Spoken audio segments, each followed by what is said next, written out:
Здравейте! От миналия път, когато ви разказах за трите свойства на канген вода, беше само теория. Естествено, всеки може да каже каквото и да било, но друго си, когато човек може да го види. Така че имам възможността днес от офиса, тъй като пак съм тук цял ден. Заповядайте. Първо да кажа, ако искате да си напълните вода, Стара Загора, адреса го има на страницата ни. Искам да ви покажа по какъв начин се различава водата, която е преструктурирана, в случая канген е преструктурирана, с обикновена чешмяна вода. Ще напълня от тук канген, пълня в момента вода канген. Хората, които пият, веднага могат да я познаят. Вижте за какво става на въпрос. Водородът веднага се вижда, той се изпарява. В другата чашка ще напълня чешмяна вода. И ще ви покажа един от любимите ми опити, които правим на презентациите за това как действа канген вода на организма ни и на това, когато приемаме добавки. Ето сега слагам еднакви чайчета в вода. Ето така. Това е канген, това е чешмяната вода, обаче аз и да не ви го кажа, вие сами ще видите разликата. Сипвам. И 10 пъти само ще потопя чая. Ей така. Само да го хвана. Да видите за какво усвояване става въпрос. Веднага може да видите тук, където е кангена, какво се случва с чая. И тук, където е чешмяната вода, тук също ще пусне, но ще отнеме време. Погледнете какво прави канген. Това прави и с клетките ни. Вижте колко бързо се усвоява. Гледайте за какво става на въпрос. Чаят веднага започна да пусна, като тук искам да кажа, че и двете води са студени. Вижте канген, вижте чешмяната вода.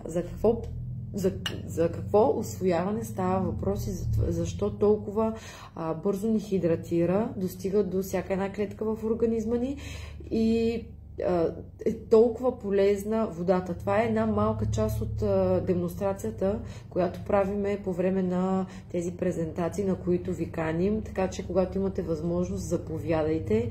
Заслужава си да видите, просто да видите разликата и това е също причината, защо канген вода не се пълни в стомаха ни, не ни е тежко от нея, както другите води, защото тя веднага се разлива. И даже сега ще ви направя още нещо, което винаги много ми е харесвало да го правя. Ето ви празната чашка от водите.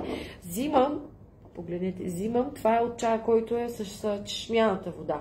И съвсем малко ще изсипа и така. Сега пускам, просто не ми е удобно да въртя камерата, затова не го правя. Сега искам да ви покажа. Пускам канген. Това е съвсем малко съм сложила от чая, който не се разтваря толкова бързо, защото е в студена чешмяна вода. И в момента това е канген вода, искам да видите. Дори малкото количество, което имаше от чая, от чешмяната вода, погледнете, когато му сипа канген, за какво става въпрос. Ако ви е интересно, искате да видите повече, защото това е само едното свойство. Както казах миналия път, ако сте гледали клипчето, ако не, препоръчвам ви, че е антиоксидантна също, мога да покажа невероятни опити за това, за pH-то, високото pH, което е канген. Много са опитите, така на малки видеа мога да ги правя за хората, които нямат възможност да дойдат в офиса, но погледнете, много си заслужава и силно ви го препоръчвам. Даже ето, вижте, все още, тук канген си е много си е пуснал чая, затова и препоръчваме добавките, когато ги пиете, е най-полезно да се пият с канген, защото те се усвояват много повече. Чао от мен!